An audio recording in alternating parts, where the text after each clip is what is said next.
Hello, everyone. Good morning, good afternoon, good evening, depend where are you. I want to tell a story. I had this client that had quite a lot of issues with the way this person is speaking, the way this person is communicating. This particular client, it's a second-time immigrant. He will speak very quickly. He will mumble from time to time. He will just eat the end of the sentence from time to time.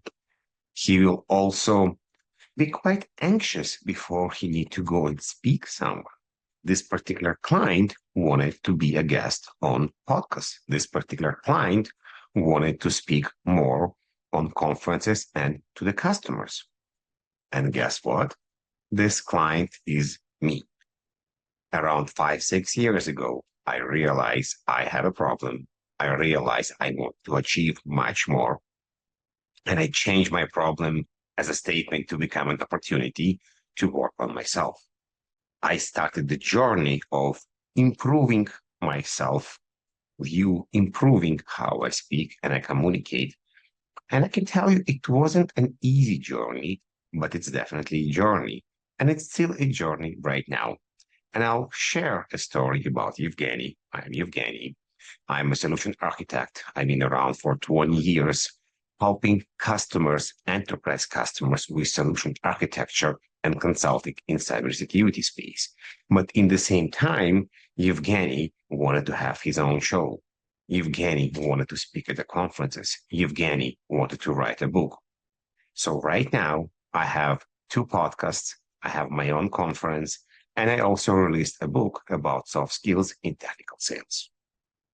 But the important part started the journey of what to do with myself, how to improve the voice, how to find Evgeny that will be the true Evgeny and not someone on TV, not someone we'll see on LinkedIn or Facebook. And it took some time. And the beginning of this journey was by me going and trying to remove my accent. It didn't really work well, and it still have it. I moved from Ukraine to Israel quite a long time ago, and then moved from Israel to Toronto. So my accent is mixed between Russian and Israeli languages. When I was doing a training for voice development around 3 years ago, my dear teacher told me, Evgeny, leave the accent. This is part of you. You don't need to remove it. You can leave it because people will remember you with your accent and the way you speak. And I do have quite a low voice. I know about that.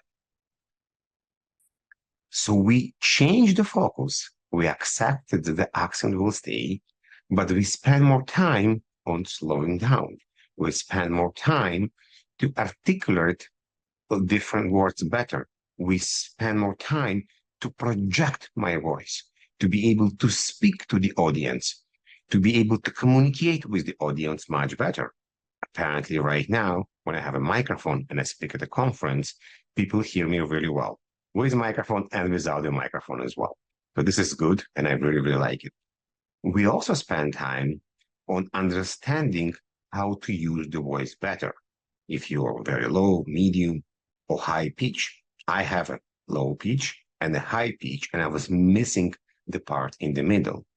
And what I'm going with is everybody is unique, everybody is different. And the same way, if you want to analyze your eating habits or you have a sore back, you're going to go to a doctor and you're going to understand what's happening with you. You do like a gap assessment to your own voice or your own health. I suggest you to go and analyze your voice if you want to become a guest on podcast and you want to enjoy this more. And if you already been on shows or recorded yourself, you probably know that none of us like the voice from first time. It took me about 8 months to be okay with my voice. Now I'm totally fine. I listened to myself hundreds of times. I edited many videos and audios with me being there, and I'm okay with that. It was part of acceptance and understanding that I am okay with where I am. But part of the voice, it's not just one part. I mentioned I was quite anxious to appearing on the shows. I was quite anxious to do public speaking. I will be afraid. I will sweat. My hands will become wet. My breathing will come, in some cases, faster. And I realize it's a problem because if I'm focusing on being afraid, I'm less focusing on delivering the information. Now, is being afraid it's a problem or not a problem? I think it's good and bad. So let's think about this. You see a kitty cat on the street. Do you afraid? Probably shouldn't, but you don't know. Maybe this kitty cat is a bit crazy and it's gonna scratch you. You're gonna survive. You see a lion on a street, depending on the street. Should you be afraid? I hope you will be afraid because the lion not just scratch you, the lion probably eat you. We have this expression in Canada, what doesn't kill you, make you better, only if it's a bear. The bear will kill you. So think about that. Now, why I'm thinking fear could be good? Because fear may keep you out of trouble. If you're going on a bike very, very fast and you're not braking and you're not having any fear, you may get in trouble. But if you have fear, you maybe brake, look around, and understand there's potential dangers around you. When you're going and speaking, when you're going to be on a podcast and you're afraid, it's an indication that you care. It's an indication that something is happening. Now, resolution of the problem, part of the resolution of the problem is to understand you have a problem. So if you know you're being afraid to be on a show or you're afraid to speak and you're able to catch this, now you can do something about it. So one, for me, I know I will be afraid. I was actually afraid to record this video. I was looking and going back and forth around my house until I sit down and started to record. It actually took me like 2 months to come and sit down and record this video because I was finding something else to do. Now, if you can understand that you're scared or you're not sure, you can also transition this energy to excitement. You can transition this fear to something else. So it's okay to understand that you're afraid.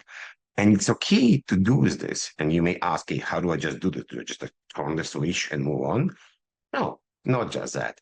First of all, it's understanding, as we already mentioned. Second is you can use techniques like breathing techniques to slow down, to understand what are we afraid from, how we can move this on.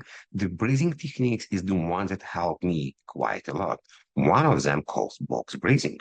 You probably heard about this, or if not, just type box breathing. It started in the Navy and many, many other systems as well. And why box? Because we inhale for X amount of seconds, hold for X amount of seconds, exhale for X amount of seconds, hold and repeat. So if we do the square for 5 seconds each, it's going to be 20 seconds for one in and out. Basically, it's going to transition to 3 breaths per second. Now, if you look on statistics, usually we are from 12 to 15 breaths a second. And when you're panicking, you can go to 20, 30, or even more versus 3. So by slow down your breathing, by slow down yourself, you will automatically slow down your nervous system, your heart rate, and you will be much easier going to the flow or to the zone to present. So this is an important part that I think you can use every day, not just for speaking. Another part, we mentioned this quite a lot when we talk to other people, it's filler words. And somehow people think magically, if we tell you don't use filler words, we will stop using them. But in reality, what's happening in our mind is that I believe we think if we're not going to continuously create a sound or speak, people will think we're stupid or people will cut us off. So when we say like, hi, hello, I'm Evgeniy, like today we're going to talk about, the AI system that will, doesn't really sound well. And very quickly people will lose what we're trying to talk about. I actually remember a presentation when we came to a customer and my salesperson was saying, every second word. And I stopped him and told him, dude, they don't know. This is why we invited here to explain to them how it's going to work. So what I suggest is instead of trying to remove filler words, try to replace them and replace them with a short pause. So you can say, "Hi, I'm Evgeny. Today we'll talk about how to improve in your voice." Now, it's not as easy as I say as well, but you need to kind of turn on a CPU in your brain and slowly start watching which filler words you are using. You can also record yourself, put it in many, many tools that exist in the internet to transcribe your voice and show you which filler words you're using. And then one by one, you can start to removing them and unplugging them and replacing them with a pause.